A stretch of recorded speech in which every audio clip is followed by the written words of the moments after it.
babalikan natin. So gagawin muna natin stockpile po ng mga dapat pero pinare-renovate. So pwede na po kasing tirahan yung ganitong klaseng bahay nila. So nag-decide sila na ipa-renovate. Binalikan natin tong ating second project sa phase 3. Halos tapos na po kami rito. Meron na lang po kami mga hinihintay na ikakabit pa. Kagaya sa poste, sa loob, tsaka rito. Bali kay client owner po kasi manggagaling yung ibang materyales at tsaka accessories. Tapos ito nga po pala, nakaschedule po to sa sa window grills. Yan, pinalalagyan ni client yan pati ito. Okay, nandito nga po pala sila Master Ryan tsaka sila Master Batang. Yan, nandito yung grupo niya. Halos tapos na po kami rito. Bali retouching na lang po sa silicone. Yan, silicone sealant retouching na lang para dun sa mga aluminum.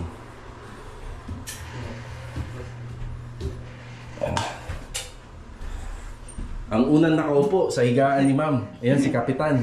Kapitan, shout out. Shout out po, ma'am. Ililipat to eh. Ito pa lang, yan pa lang ano niyan. Ilalagay. Kami nang bahala diyan. Putang lupit. Ito na lang pala no. Pati yung loob, wala pang sila yung loob nito eh.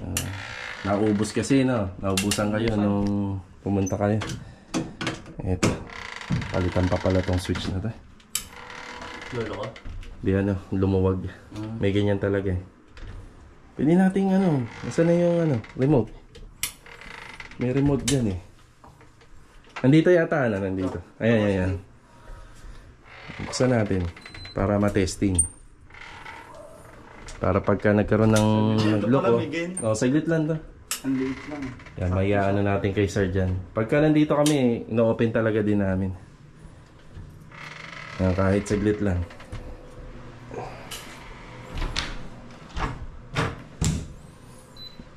To, Vincent, kasya na kayo rito. No? Magkakaanak ka na, di ba? Yung anak mo sa sa taas ka. Yung mag-ina mo sa baba. Walay. Tapos dito meron pa kami kakabit yung altar. Yan, may altar po yan. Kakabit namin dito. Silicone na lang. Maghapon ka lang dito, no? Sisipon na rito. Maghapon, no?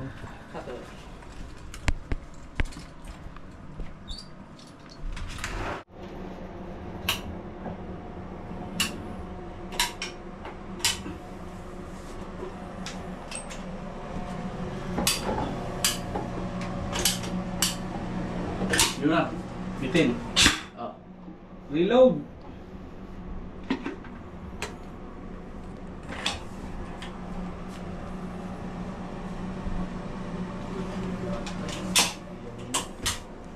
Ang ganda, Vincent na.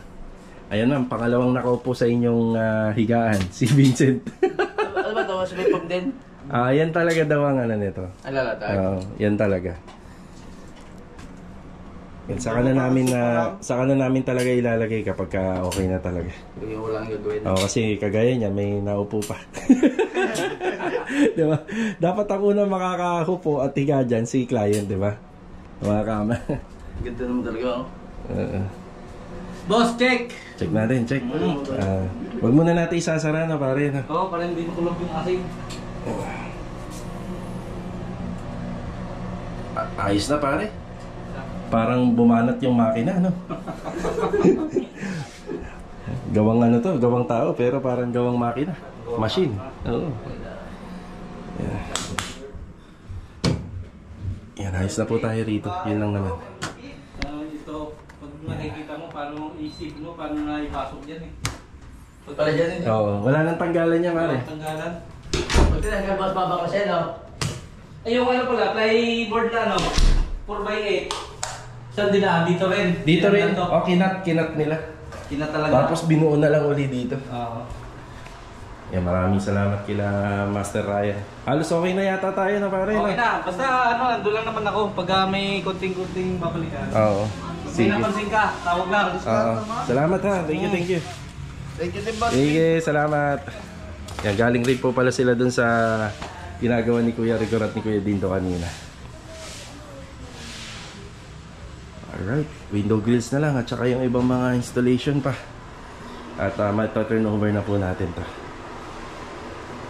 Ayan. ito yung isa sa mga bagong project natin. So yung content natin dito, bali gawang-gawa na po yung loob nito pero renovation. Hindi naman kay sa ano yan? Ayan, si Kuya Rigor nga nangihinayang dito. Ayan. Bali lahat po na nakikita natin dito, titibagin. Pero yung mga importante, kagaya po nito, yung pang-ilalim, yung pang-ilalim, lababo, lahat po yan, itatabi po natin. Yan, sopa, meron na mga kortina. Yan, itatabi po lahat. So, may nabutan tayong ano rito, lababo. Tsaka ibang mga gamit. Demolition. Yan, may hagdanan dito, magagamit natin ito rito. Yung demolition. Yung sa kesa nito kawasan siya tatanggalin lahat. Tatanggalin din lahat yan. Yan, tanggal. Pati rito. Pabaguhin din po ito. Yan gawa nyo. Pero itatabi muna natin. Tatabi natin lahat. Dito.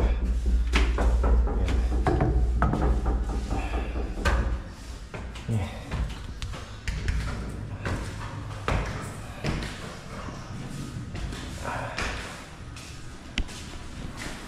Ito yung isa sa mga ginagawa nating bahay. Ayan. Tibag. May nilagay pang baseboard. Pero ano ito? Sticker. Yan. Sticker.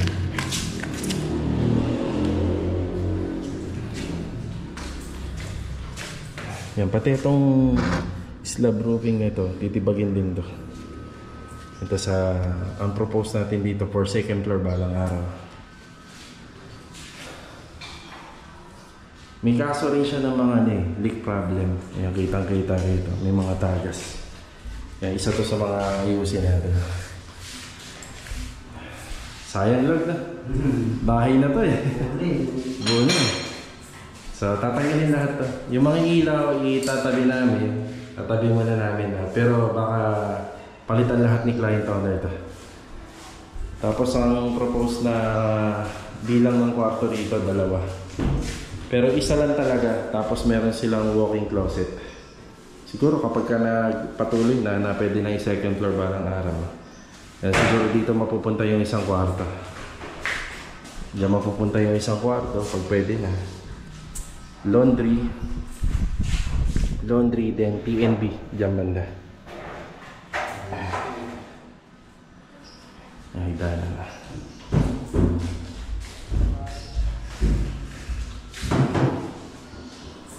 Sayang po to. Sa iba pong naghahangad lang ng simpleng tahanan, pwede na po to. Pero ipaparenovate po talaga ni client. Renovation. Ayan. Simula tayo sa Oo. As in lahat log. Malinis. Back to zero. Maliban na sa pintura. Hindi mo na masisinsil yung pintura. Yan ang makakasama ni Bilog po rito, si Marvin. Buo na, ano, log na. Pasok ano ito. Nauga ito. Lahat to, pati yung tiles din. Wala na rin to. Tatanggalin natin to. Meron tayong plano para dyan. Pero huwag mo munang tanggalin yan kasi may foundation yan. Panghuli na to. Cove ceiling, pero yung sa cove ceiling, ano ba to, log? Hardiplex to? Hardiplex na? Ayun, hardiplex. Ayun, hardiplex. Sa lababo na. Ang style nito, yun, breaker. Nakatago na dyan. Baka yan na rin yung gamitin na breaker. Ayusin na lang. Parang siya yung generator. Pang transformer. Ano yan? May converted na 110, no? Transformer, sir. Oo. Ito yung disadvantage na pag gusto mong 110, kailangan pa nito. Pero kahit wala naman ito, kakayanin naman eh. Yung mga ginagawa natin, no, log na. So, ayan na. Bali, baklas po lahat, pati yung sa wall accent, pati yung sa floor tiles. Ayan, baklas lahat, demolition. Ayan, umpisahan na po ito. Ayan na.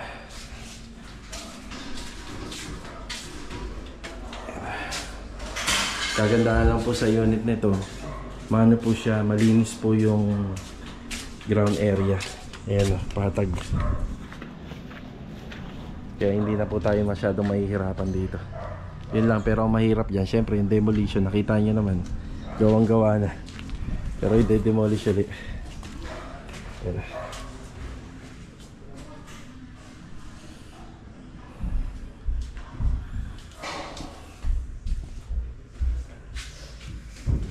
Sayang. May ano ka sir, electrical tape. Sige, magdadala na lang ako rito. Ay, diyan kay Kuya Dindo. Kuha ka diyan kay Kuya Dindo. Baka Ganun. sumabit yung ano, yung mga web. Pag tinanggal yung ano. Shoutout nga po pala kay Ma'am Christine, may-ari ng bahay. So ma'am, umpisa na po natin to. Demolition lang po muna. So clearing din kasi wala tayong maayos na stockpile dito sa Lumina. So hindi pa natin masisimulan to. Bali lahat muna ng madedemolish, lahat po na matatanggal, dadalhin muna natin dito sa area na to para malinis. Tapos magpapahakot po tayo or magpapaschedule tayo ng hakot panambak. Kasi yung mga mapapakinabangan pa rito sa unit na kagaya nito, tsaka yung mga ibang inabutan natin dito, yung sopa, tapos itong mga kortina, mga ibang ilaw na mababaklas. Tapos yung mga importante rito kagaya nitong kitchen sink, tapos aluminum, yan itong aluminum, pati ito. Yan. Yung isang set ng basin type, yung isang set ng vanity, yan itatabi natin, pati yung mga shower set dito sa loob. Yan, tabi muna. Yan, silang dalawang po muna ang duty rito. Baklas. Lag sa isang area na lang, dito sa gilid, sa labas, para malinis tayo. Dito, yung mga matatanggal nyo, dyan na muna. Tapos iwasan na lang natin madumihan muna to. Yan, kukubera natin to. Si client nga pala bumili na po ng pang-cover ng sopa. Yan, pinadala na ni ma'am sa akin. Okay, ito na po muna yung update natin dito. Yan o. Ganda. Ganda na. Maganda na po yung setup ng bahay, pero gusto pang ipabago ni ma'am.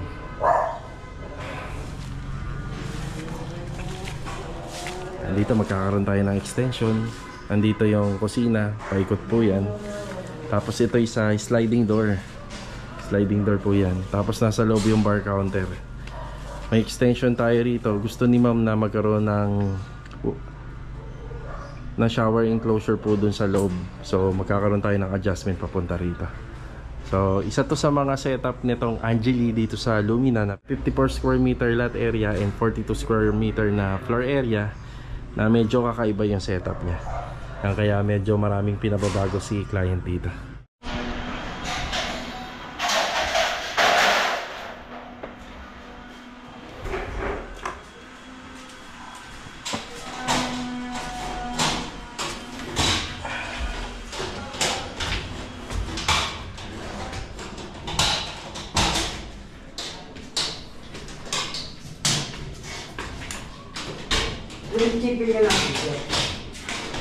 Nasa sasakyan, bali dadaling ko na lang dito lang.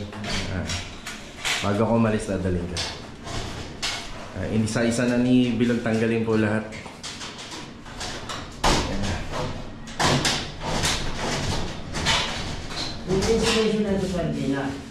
Tanggalin pa rin natin yan. Maganda pa yung pagkakakabit. Naka-alambre. Naka-alambre naman. Ako maayos. Wag na natin tanggalin para dagdagan na rin yan. Dagdag Pag may tulo. yun nga ang problema. Hindi natin malalaman pag may tulo. Hindi natin makasisigos yan kung saan yung tulo. Yan ang isa sa disadvantages niya, no, Log, na.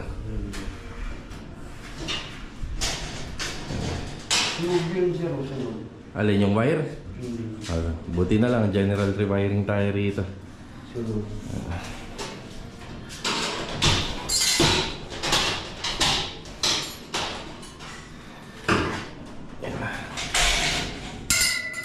Unti na pong binabaklas ni Bilog to. Inabutan namin siya, may foam insulation. Yan po.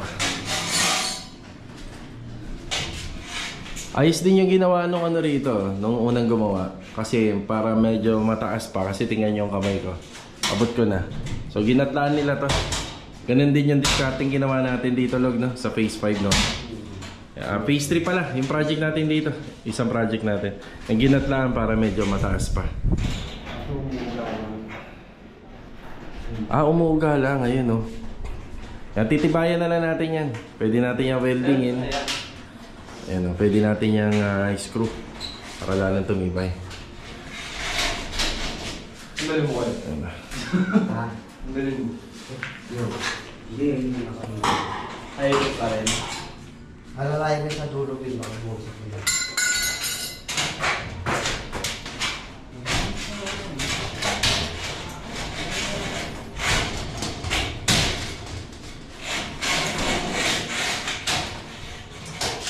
Matigas naman yung ginamit. Medyo ano to? Medyo, oo. Ang babaguin ko lang yung TLC, nakaribit lang. Hindi nakapasa. Hindi, ano yan, babaguhin natin talaga lahat yan. Wala tayong ititira dyan. Nakaribit lang. Nakaribit lang siya. Hindi nakapako. Dapat to pinapako kasi hindi naman nire-repeat po yun sa pader. Yan, dapat to nakapako talaga.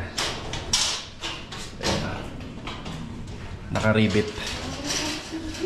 So ano tayo rito, no? Bali demolition, hindi na po namin tinitingnan dito kung paano ginawa.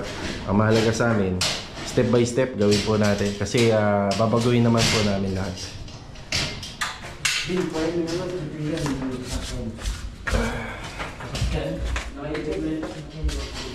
Hindi, ako na, Bin. Ako na magdadala. Babalik ako. Kaya kailangan na nila yung chipping gun dito. Uy, Marvin, ano na sa'yo? Ito lang. Ayan na yung chipping gun natin. Nakakating ko. Yan, nakalipat na pala si Kuya Dindo rito. Nakasegregate na yung mga gamit dito. Yun o. Magandang hapon. Magandang hapon kay Kuya Dindo at kay Kuya Rigor. Good afternoon! Yan o. Kumusta ba sa boss? Doon sa kabila. Sa kabila, sa ano? Yan, nag-uumpisa pa lang tayo ron. Preparasyon pa lang. May materialis na. Preparasyon pa lang. Layout. Hindi naman mahigpit pagpasok ko. Wala naman.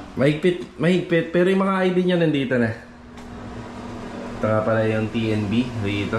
Halos wala pang ganap to. Yung cornisa.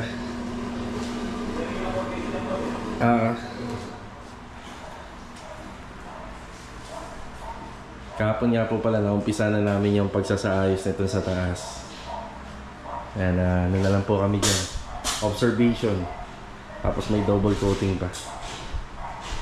Kaya abutin mo yung gilid yung pintura. Ambo. Yun o. Wala tayong blocking dyan, makikita yan. Mamang wala pang cladding yan. May ano yun, boss? May WPC. Kaso nga lang, yung WPC niya manipis. Makikita yan. Okay, pa rin. Manipis yan. And,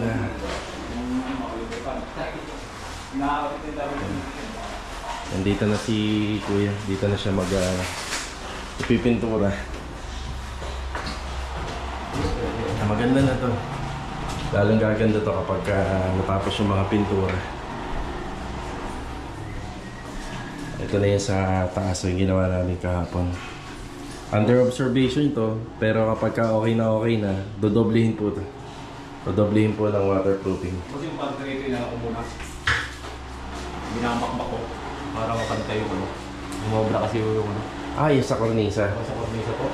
Sige. Pero ayusin ko na lang.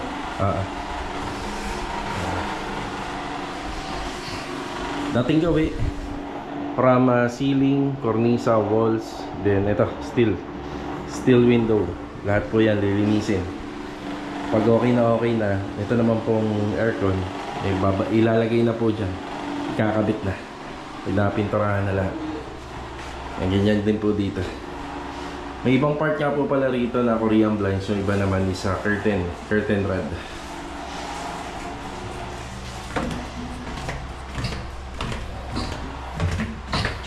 Yan, break time muna. Break time.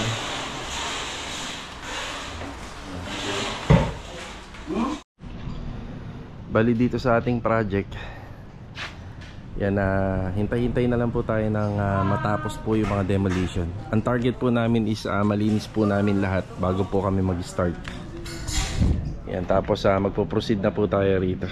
So gagawin muna natin stockpile po ng mga napagtibagan nito, materyales na mga itatapon na.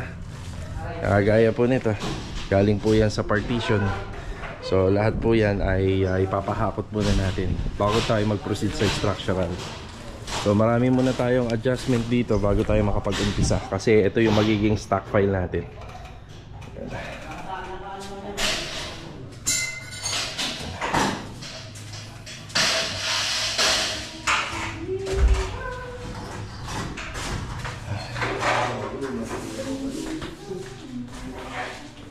Bali, ito muna yung update natin ngayong araw po dito sa bagong project natin. So magtataka lang po kayo, bali gawa na po siya pero pinare-renovate. So pwede na po kasing tirahan yung ganitong klaseng bahay. Wala po akong idea mga karos kung itong unit na to ay pasalo. Kadalasan po kasi dito sa mga unit pasalo. Siguro nakuha nila client to, nagawa na ganito. Tapos na nakuha na nila, so nag-decide sila na ipa-renovate ulit para sa bagong concept po ng kanilang unit. Maraming mababago dito. Ito yung before niya. Yan yung itsura. Pag natapos namin to, maraming mababago. Ganun din po dito sa taas at saka dito sa hagdanan.